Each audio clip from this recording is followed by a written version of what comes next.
नमस्कार and welcome back. मैंने आपको पहले बताया था कि हमारा 70-80 लाख करोड़ रुपया उड़ चुका है पिछले कुछ महीनों में।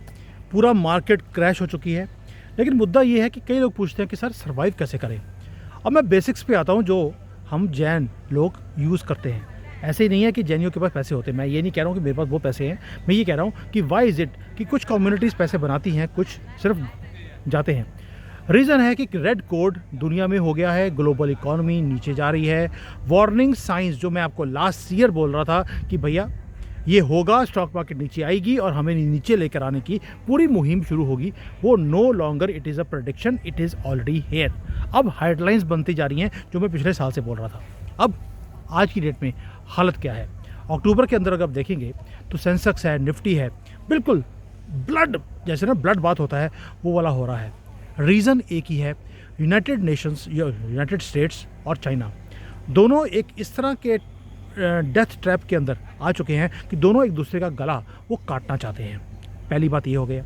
दूसरा है कि आपको मालूम है फाइनेंशियल इंस्टीट्यूशंस हैं, उन्होंने एक ऐसा पॉइंट आ गया है जहां पर 1,30,000 1.3 लाख करोड़ रुपीस उन्होंने इंडियन मार्केट से बाहर निकाल दिया। यानी कि उन्होंने क्या किया, पहले मैंने आपको लास्ट ईयर बताया था देवर सेलिंग अवर शेयर्स बाइंग चाइना।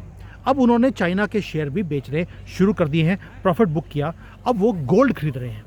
रीज़न है कि सारे के सारे जो फाइनेंशियल इंस्टीट्यूशंस हैं वो पैनिक कर रहे हैं, उन्हें मालूम है आगे क्या आने वाला है। बीएसई का जो मार्केट कैप है उसने ऑलरेडी 100 लाख करोड़ रुपए हमारे उड़ चुके हैं पिछले कुछ महीनों में। जो 4.5 लाख करोड़ तक हमारी मार्केट चली गई थी, आज 4.25 लाख करोड़ तक रह गई है। दोस्तों ये सिर्फ पेपर वेल्थ जो है आपकी वो नहीं उड़ी, आपके ड्रीम्स भी उड़ गए। अब आपको समझ आएगा जो मैं इतनी देर से बोल रहा था कि क्या होगा, शॉर्ट टर्म में आपके ऊपर अटैक किया जाएगा, वही काम हो रहा है। दूसरी तरफ से अमेरिका का जो डेट है वो इस लेवल पे पहुंच गया है कि अब वो अपने डेट को वापस नहीं पे कर सकते। एक ऐसी पॉन्जी स्कीम है जिसने हिस्ट्री के अंदर कभी किसी ने देखा नहीं है जो अमेरिका ने किया। इसीलिए वॉरेन बफे ने क्या किया, उसने ही इज टेरिफाइड, उसने सारे शेयर बेच दिए। कौन कौन सी कंपनियों में? एप्पल में, बैंक ऑफ अमेरिका में। ऐसे शेयर जो ज़िंदगी में उसने कभी बेचे नहीं थे, उसने बेचकर $325 बिलियन के कैश पे बैठा है। रीज़न बीइंग, दुनिया का सबसे बड़ा इन्वेस्टर, उसको मालूम है कि दुनिया कहाँ जाने वाली है और वो अपनी ग्रेटेस्ट जो कंपनीज के शेयर्स हैं उसको भी बेच रहा है, because he knows what is coming and this is where you need to wake up. Crash आ नहीं रहा, क्रैश आ चुका है।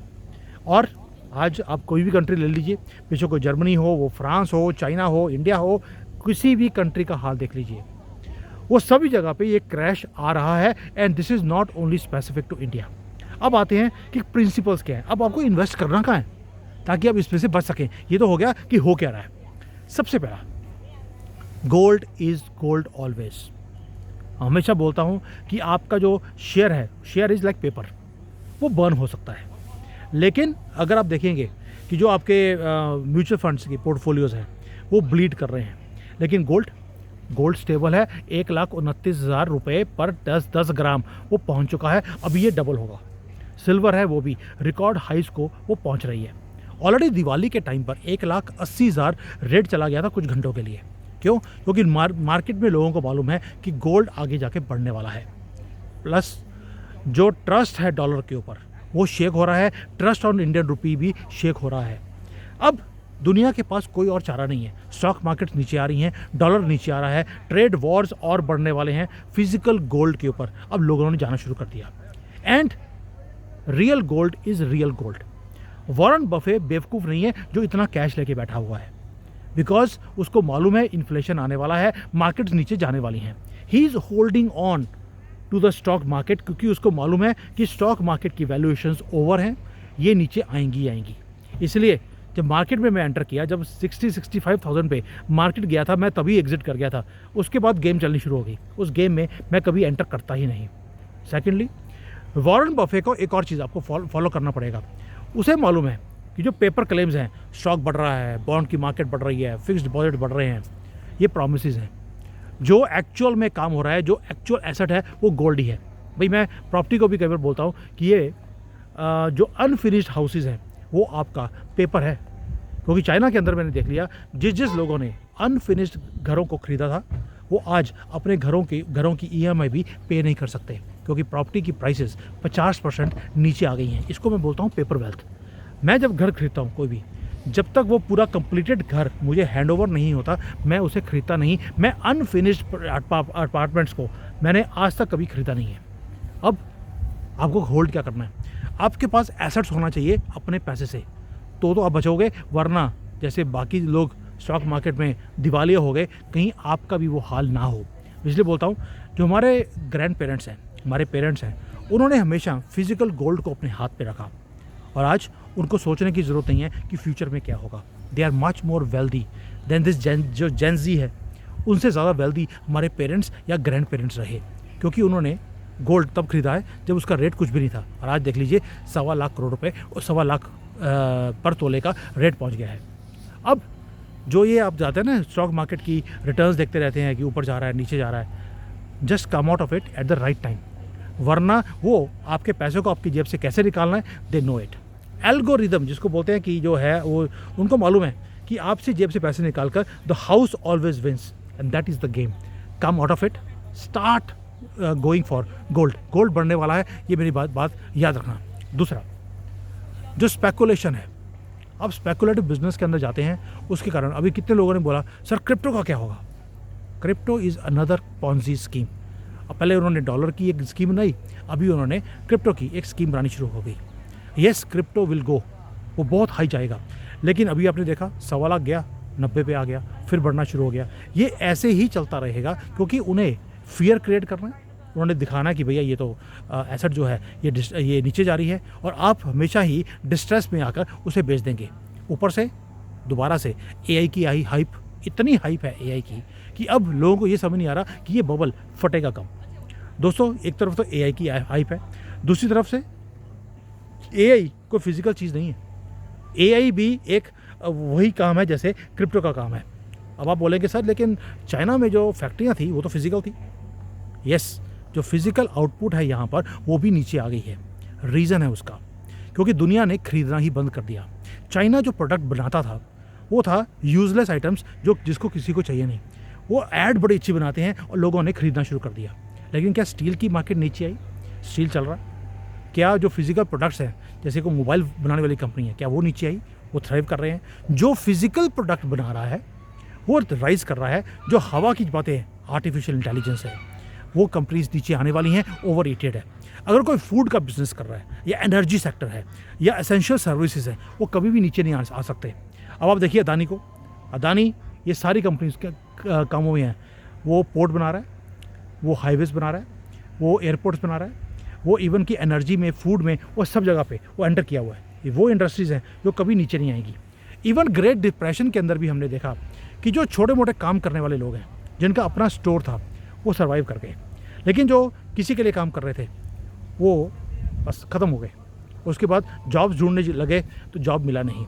और यही चीज़ हो रही है आज भी। आर्टिफिशियल इंटेलिजेंस की जो बड़ी बड़ी कंपनियां हैं, सबकी इवैल्यूएशंस बहुत ज़्यादा ओवर हीटेड है, and they are all trembling. अब उन्होंने क्या कर दिया, एक कंपनी लोन लेती है या इन्वेस्टमेंट लेती है, वो दूसरे कंपनी में इन्वेस्ट करती है कि मैं बच गया, अब तुझे बचाता हूँ। वो सर्कुलर ऐसे ही पैसा घूमी जा रहा है, और उनकी इवैल्यूएशंस ट्रिलियंस ऑफ डॉलर्स की होगी, और पीछे सच्चाई ज़ीरो है, इनकम ज़ीरो है, बस इवैल्यूएशंस को बढ़ाया हुआ है। इसीलिए अमेरिका की स्टॉक मार्केट का नीचे आना तय है, और भारत की मार्केट भी नीचे आएगी, इसमें कोई शक नहीं है। ऊपर से ट्रेड वॉर, चाइना ने अपनी चिप निकाल दी। अब ये अमेरिकन कंपनीज बच सकती हैं इस ऑनस्लॉट से? अब मुझे बताने की ज़रूरत नहीं है कि होगा क्या होगा। ये चाइना अब एक ही उस पर आ गया सिचुएशन पर कि अगर अमेरिका ने पंगा लिया है, अब वो भी अमेरिका से पूरा उसी स्पीड से पंगा ले रहा है। तो प्लीज़, अगर आप स्टॉक मार्केट में गए हुए हैं, मैं हमेशा बोलता हूँ, do not become a gambler. आपको कोई ना कोई चीज़ प्रोड्यूस करनी पड़ेगी। आपको खुद देखना पड़ेगा कि मैं ये जो पेपर है, आर्टिफिशियल इंटेलिजेंस, इन चीज़ों में जा रहा हूँ, क्रिप्टो में जा रहा हूँ, या मुझे फिजिकल गोल्ड की तरफ जाना है। अगेन मैं बार बार बोल रहा हूँ, by assets which you can buy, जो आपके सामने दिखती है, नॉट जो प्रॉमिस है कि 2 साल के बाद पता मुझे मिलेगा। मेरे फादर ने मुझे रिसेंटली बोला कि यार एक नया रियल एस्टेट का प्रोजेक्ट आया है, उसके अंदर इन्वेस्ट करते हैं। मैंने सीधा ना बोल दिया। ये पिछले साल की बात है। मैंने बोला जब तो ये प्रोजेक्ट पूरा हो जाएगा वो मुझे 50-60 लाख रुपए महंगे में वही मकान देगा। मुझे वो ज़्यादा पसंद है बजाय कि मैं 2 साल वेट करूं ये सोच के कि यार पता लगे इस कंपनी का कुछ हो गया। आप बिलीव कीजिए इस अक्टूबर में मुझे पता लगा कि उस कंपनी में रेड हुई है, वो फ्रॉड कर रहे थे, वो कंपनी बंद हो गई। My father was saying how did you know it. मैंने बोला डैड मेरा प्रिंसिपल बिल्कुल सिंपल है, पहला लोन लेना नहीं है और दूसरा अगर कोई चीज़ बाई करनी है तो वो सामने दिखती है, रेडी टू वॉक इन है, पैसा दिया चीज़ ले लिया। इसलिए फिजिकल एसेट जो है वो तब खरीदनी है जब वो पूरी हो जाए, वरना ये सोच के कि यार 2 साल के बाद लूँगा तो महंगी मिलेगी। महंगी लिए एक बार, सस्ता लिया बार बार, याद रखना। अब आते हैं जो मैंने अगला प्रिंसिपल जो मैंने अभी बताया आपको कि डेट ट्रैप में मत फंसिए। मैंने लास्ट ईयर एक वीडियो बनाया था कि चाइनीज़ का बुरा हाल है। इन्होंने हर चीज़ EMI के ऊपर इन्होंने ले लिया, गाड़ी लिया, इन्होंने शादी भी करी है तो EMI के ऊपर, घर लिया EMI के ऊपर, और आज बिजनेस डाउन है, सैलरियाँ बढ़ नहीं रही, EMI देने के लाले पड़े हैं। और कितने यहाँ पर लाखों में घर ऐसे हैं जो बैंक टेक ओवर कर गया। डेट हमेशा ही आपको डिस्ट्रॉय करता है। अब देखिए जो जैन कम्युनिटी है, मैं एक एग्जांपल देता हूँ, आपको हमेशा अमीर जैन दिखेगा, आपको गरीब जैन कभी दिखेगा नहीं। रीज़न है कि वो डेट कभी लेते ही नहीं, और जो लोग डेट लेते हैं उनका हालत देख लीजिए, वो अपना EMI वो पे नहीं कर सकते। अब अमेरिका का हाल देख लीजिए, अमेरिका का डेट है $38 ट्रिलियन, आज उसका इंटरेस्ट भी वो पे नहीं कर सकते। इसलिए अगर आपको लोन लेना भी है, छोटा सा अमाउंट लिया, अपना काम निकाला जो अगले 5-6 महीने में आप दे सकते हैं। Please do not go had with आपने घर ले लिया 30 साल की लोन के ऊपर कि 30 साल जैसे आपकी सैलरी वो राइज़ करती रहेगी, आपको गारंटी है कि आपकी सैलरी कभी कम होगी नहीं या आपकी कंपनी कभी बंद नहीं होगी। यही गलतियाँ जब ग्रेट डिप्रेशन हुआ था तब भी लोगों ने यही गलतियाँ करी थी। अपने फार्म हैं, अपने घर हैं, उनको गिरवी रख दिया, पैसे ले लिए, उसके बाद क्या हुआ? नथिंग। EMI दे नहीं सके, वो सारी की सारी प्रॉपर्टीज़ वो बैंक ले गया। आज अपने दिल के ऊपर हाथ रख के बताइए कितने लोगों ने होम लोन के साथ कार लोन, उसके साथ कोई और पर्सनल लोन आपने लिया हुआ है सिर्फ इसलिए कि आपने छुट्टियां मनाने जाना है। That means you are walking into a trap जिसमें से आप ज़िंदगी में कभी बाहर निकल नहीं सकते। पहले यही ट्रैप इन्होंने अमेरिका में दिया, आज अमेरिकन सारे डेट ट्रैप में फंसे हुए हैं। फिर इन्होंने चाइना को वही चूरन बेचा, आज ये चूरन आपको बेचा जा रहा है। Come out of it as quickly as possible, क्योंकि आपको लगता है कि यार कोई बात नहीं, दे देंगे, वो सैलरी आ रही है। आपकी जिस दिन सैलरी कम होनी शुरू होगी, और वो टाइम भी आएगा जहाँ पे सैलरीज कम होनी शुरू होगी, लेकिन बैंक का जो मीटर है वो कम नहीं होगा। इसलिए सेफ पर्सन कौन है? जिसके पास ज़ीरो डेट है। मैं आज अगर काम, मैं यहाँ पे चाइना में रहता हूँ, आपको मालूम है यहाँ पे काम कम होता जा रहा है, लेकिन सिर पे बोझ नहीं है क्योंकि लोन नहीं है कोई भी। अगर लोन होता तो मैं भी सर के ऊपर हाथ रख के बैठा होता कि मैं क्या करा। ऐसे नहीं चलता है। तो इसलिए दोबारा बोल रहा हूँ, अगर कोई कम्युनिटी अगर रिच है या कोई आदमी रिच है, आप देख लेना। मैं वो नहीं कह रहा हूँ कि हु लुक्स रिच, आप कहेंगे यार उसके पास वो मर्सिडीज़ गाड़ी है, उसके ऊपर बड़ी सी कोठी है, उसके ऊपर लोन कितना है वो इम्पॉर्टेंट है। इसलिए अगर आपका हाउस डेट फ्री है, आपकी गाड़ी डेट फ्री है, तो आपको डिप्रेशन में आने की ज़रूरत नहीं है। अगर कल को कम सैलरी कम भी होगा तो आप दाल रोटी पे काम चला सकते हैं। मैं तो वैसे भी दाल रोटी पे ही काम चलाता हूँ। और अगर आपके ऊपर बैंक का लोन है, एक भी EMI आपकी मिस हुई तो आपका घर, आपका बिजनेस वो गया टेकू में, यानी कि उसमें, और पीछे लेक दिख रही है आपको, वो लेक में चला गया। इसलिए please come out of debt or reduce your debt as quickly as possible. अब मैं हमेशा बोलता हूँ कि मैंने पूरी life I study a lot. मैं अभी भी कल एक गवर्नमेंट की साइट है जिसके ऊपर वो आर्टिफिशियल इंटेलिजेंस की वो सारे कोर्सेज देते हैं, मैं वो सीख रहा हूँ। मैं अपनी लर्निंग प्रोसेस को कभी बंद करता ही नहीं, क्योंकि मुझे मालूम है कि जो मैंने स्टडीज़ 98-99 में करी थी वो आज ऑब्सोलीट हो चुकी हैं। वो ठीक है, मैनेजमेंट की स्टडीज़ हैं, वो मुझे साथ में एक्सपीरियंस है, दोनों को मैं कंबाइन करता हूँ। लेकिन आपको आज के जो स्किल्स हैं वो आपको सीखने पड़ेंगे, क्योंकि कल को जो आज जॉब्स हैं वो कल को नहीं रहेंगी। ये जो कोडर्स हैं, अकाउंटेंट्स हैं, जो मैनेजर्स हैं, इनकी जो जॉब्स हैं ये ख़त्म होने वाली हैं। लेकिन जो बेसिक स्किल्स हैं, कोई इलेक्ट्रिशियन है, कोई नर्स है, कोई स्पेशलाइज आर्टिफिशियल इंटेलिजेंस की चीज़ों को उसने सीखा हुआ है, वो हमेशा ही डिमांड में रहेंगे। यस, उसकी सैलरी जाके कम होगी, लेकिन डिमांड कम नहीं होगी। तो अगर रियल वर्ल्ड की प्रॉब्लम्स का अगर आप सॉल्यूशन निकाल सकते हैं तो आप डिमांड में हैं, अदरवाइज आप ऑब्सोलीट हैं, आपकी ज़रूरत दुनिया को नहीं है। चाइना ने यहाँ पर इतनी एजुकेशन का लेवल बड़ा हाई है, लेकिन अनएम्प्लॉयमेंट 40% है, क्योंकि जो एम्प्लॉयमेंट ये डिग्री लेने के बाद जब बच्चे बाहर निकलते हैं, बाहर जॉब्स ही नहीं है। अब चाइना ने अपनी पॉलिसी को चेंज कर दिया, स्किल बेस्ड जो एजुकेशन है उसके ऊपर काम करना शुरू कर दिया है। और यही चीज़ भारत में लोगों को करने की ज़रूरत है। अगर कोई डॉक्टर है, इंजीनियर है, कोई क्राफ्ट्समैन है, आप कुछ बना सकते हैं, कोई किसी की प्रॉब्लम को आप सॉल्व कर सकते हैं। That is how you can survive. आपकी डिग्री की वैल्यू आगे जाकर ज़ीरो होने वाली है। इसलिए आप मुसलमानों को देखिए, वो 4-5 साल का बच्चा होता है, उसे पंक्चर लगाने पे लगा देते हैं, इलेक्ट्रीशियन बनाते हैं, उसको प्लम्बर बनाते हैं, उसको घर बनाने के लिए ईंटें कैसे ढोनी है और कैसे लगाना है, उसको मिस्त्री कैसे बनना है, उस पर लगाते हैं। इसलिए वो कभी भी गरीबी उसके लिए कभी नहीं बोलेंगे कि जी रेट बड़ा बढ़ गया, इन्फ्लेशन बड़ा है, चीज़ें बड़ी महंगी हैं। 20-20 बच्चे होने के बाद भी वो नई चीज़ नहीं बोलते। क्यों? क्योंकि वो कैश का काम करते हैं, अपना बिजनेस कर रहे हैं, कोई स्किल है जिसकी ज़रूरत आपको है। आप उनको अपने घर में बुलाना नहीं चाहते, लेकिन आपके पास चॉइस नहीं है, क्योंकि उसके पास स्किल है, आपके पास स्किल ही नहीं है। कल को इंटरनेट बंद हो जाएगा, मार्केट नीचे आ जाएगी। आपकी इंश्योरेंस पॉलिसी वो है जो आपके पास स्किल है। और लास्टली है, प्लीज़ अपने दोस्तों को अपने साथ रखिए, बिकॉज मैं हमेशा बोलता हूँ, मेरा बहुत बड़ा ग्रुप है एक लोगों का, सारे लाइक माइंडेड लोग हैं। हम आपस में अपनी चीज़ों को डिस्कस करते हैं। अगर मेरे पास कोई स्कीम आती है, कोई नई पॉलिसी है गवर्नमेंट की, या मेरे पास कोई वो आता है कि यार चाइना में कौन सी चीज़ आने वाली है, तो मैं शेयर करता हूँ अपने ग्रुप के लोगों के साथ।